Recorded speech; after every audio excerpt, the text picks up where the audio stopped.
All right, step number 2, you're going to execute this contract. How are we going to do it? What do you need to do? What do you need to know? Well, the best thing to do is just let's pop it up on the screen here and let's go through it. All right, what are we going to do? All right, first off, okay, if you want to, you go here to the TREC. We're in Texas, so go to TREC, download this form. This is what will pop up. Well, let me check here really quick. All right, I want to make sure I don't have any, bad tabs open. Okay, we're good. We're recording my screen, so you always gotta make sure. That's one thing. That's one thing you gotta make sure of. People won't let it down. They'll be like, "Hey, you remember that time that you had that porno site up when you did that video?" All right, parties. Okay, parties doesn't mean you're gonna throw a party. It is the people who are in the contract, okay? First things first, you can't sell the house. All these guys will come in with these contracts. Oh, yeah, I'm selling my house. I'm like, are you married? Yeah. Well, why isn't your wife one of the sellers? Well, it's in my name. We're in the state of Texas, you idiot, okay? It's community property law. 101 law, right? Simplest thing. You didn't learn that somewhere along the way. You own everything 50-50, all right? So you have your wife on there too. Billy and Jilly. Oh my gosh. The cap locks. All right.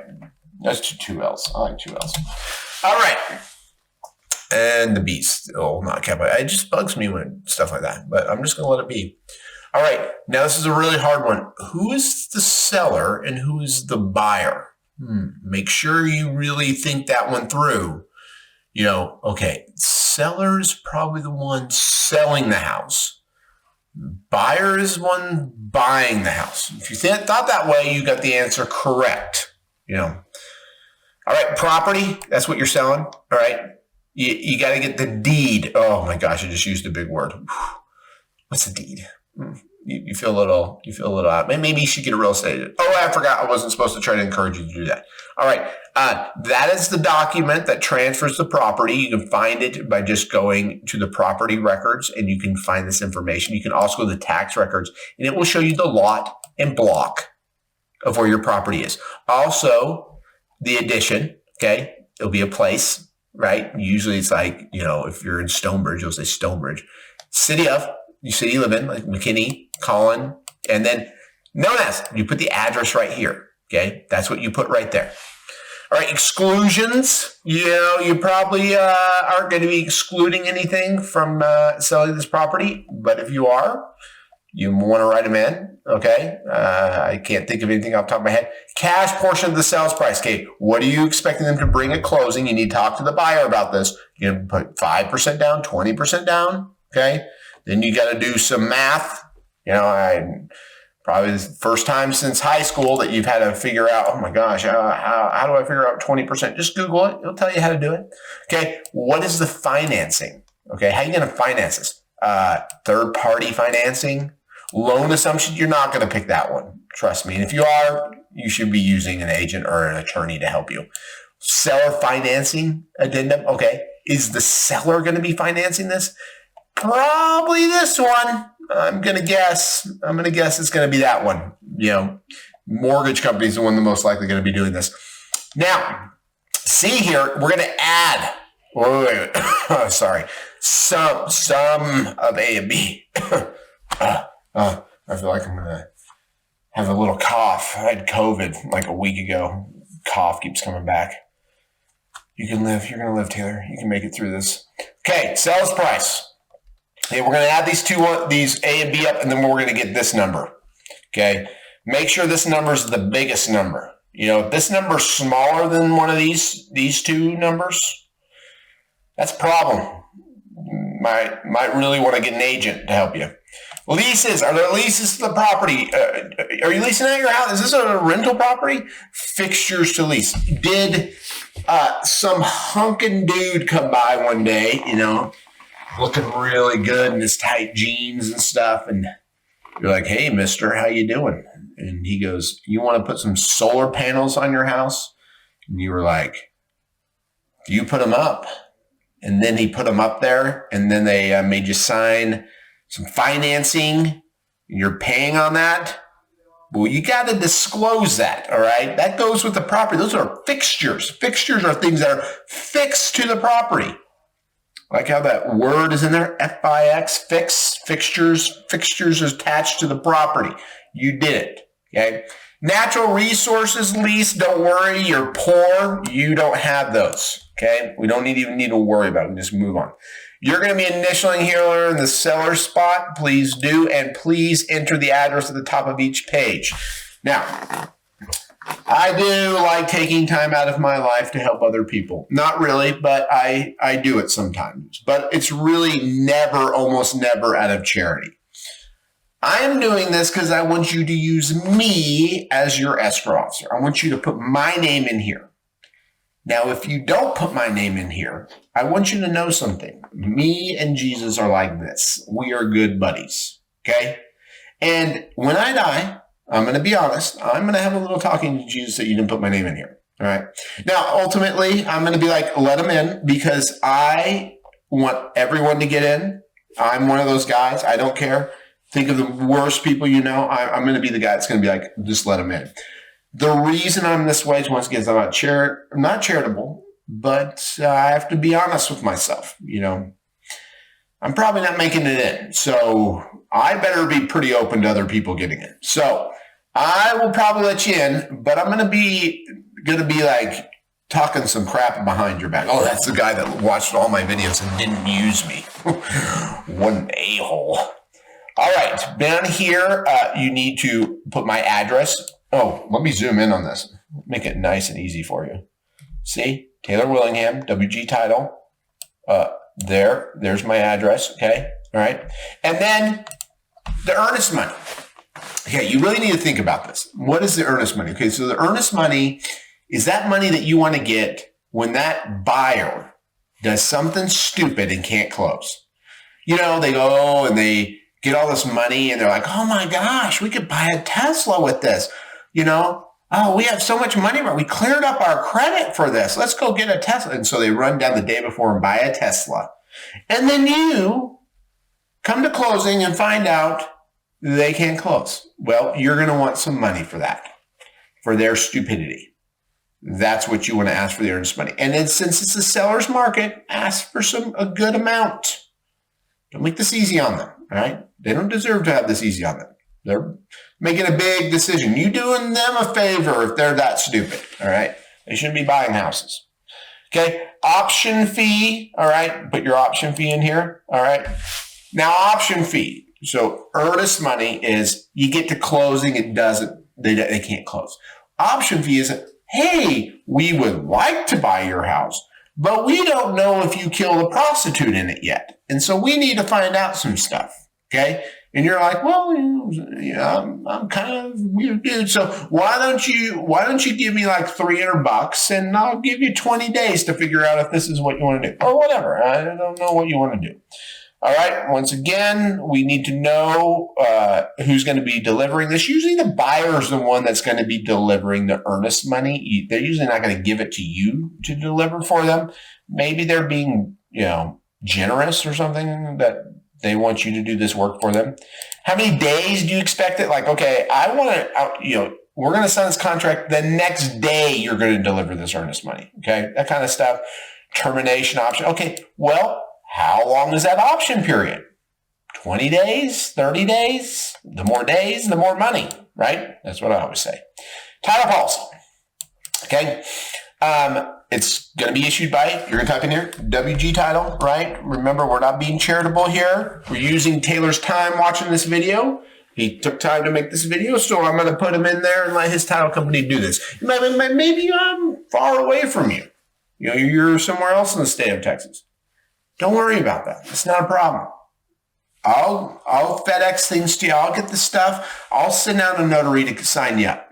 Don't worry about any of it. I can get it done for you. All right. That's the type of person I am.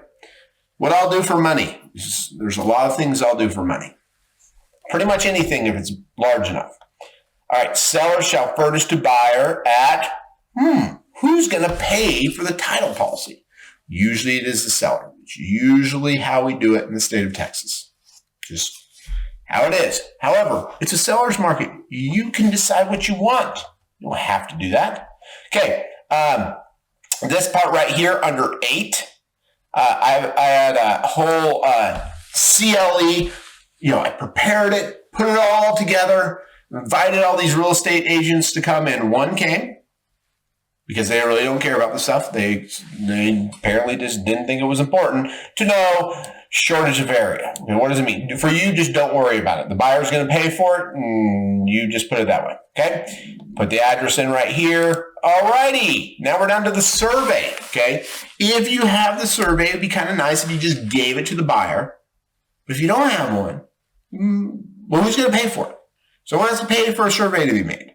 You might want to pay for it. They might want to pay for it. It's kind of up to you to decide what's going to be the debt. But somebody needs to pay for it, okay? And you need to decide between these 3. Read it. But we need to know, you decided it would be a good idea to build that pool by yourself on the back of the house. Well, guess what? Now it's going to come bite you in the butt because you got to go get it approved by the HOA, got to get it approved by the city, and everybody's pissed off because you didn't tell them you were going to do it. All right. Objections. Okay. You don't need to worry about this. This is buyer's worry. They can put any objections they want to put in there. Not your concern. You're selling the property.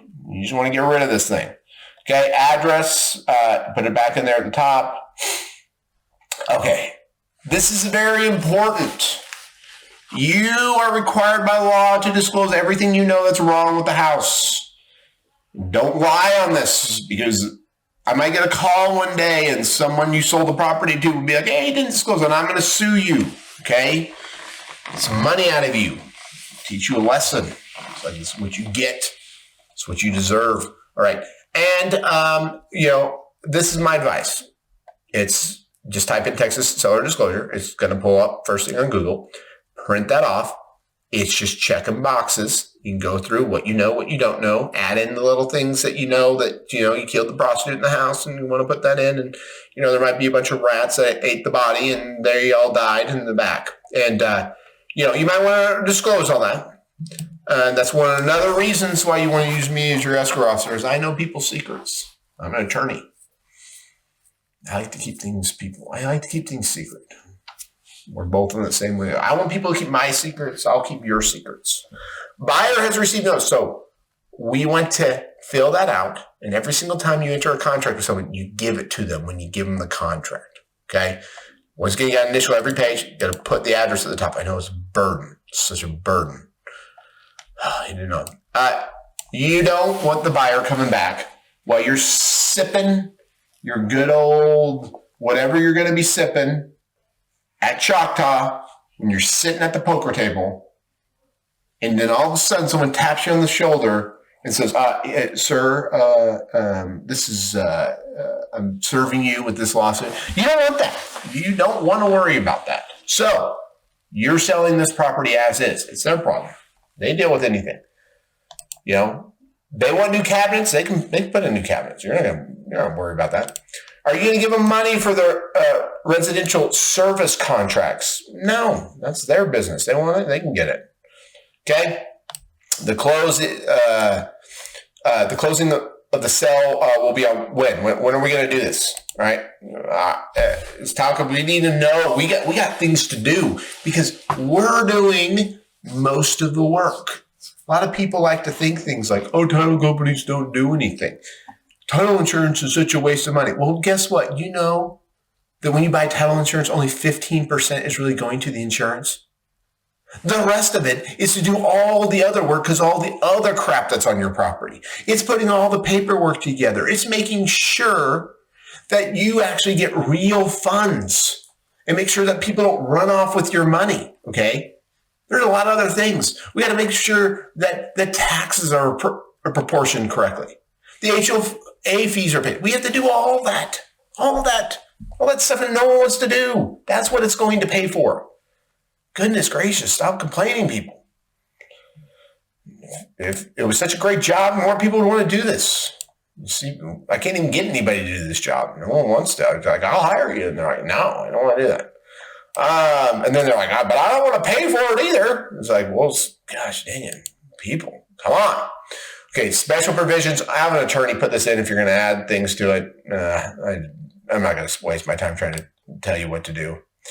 All right, put a big old fat 0 in here. You know, you're not gonna pay for anything else. Seller's market. Okay, initial here. Put that stuff in. Initial. Put the address in again. Yeah, we're gonna have that third-party financing, and you're probably gonna check just those two. All right, HOA. Everything else probably doesn't apply to you, but you got to read through, see if they do. Oh, those fixtures, leases. Maybe you have some of those. Maybe have an attorney read this through if you want. If not, who cares? No one has attorneys read contracts anymore. Why would you, right? Just sign it and get sued later. Let's deal with it then. We'll deal with it on the back end, right? That's what everybody always tells me. All right. And then we got this stuff right here. We need to receipt the option fee and the earnest money, okay? And the contract. We need to get it. That's going to be the next step. We'll get to that next. But we got to get this all signed by everybody. Everybody needs to sign this, okay? You can't just as the seller sign it and be like, oh, yeah, the buyer's going to buy, okay?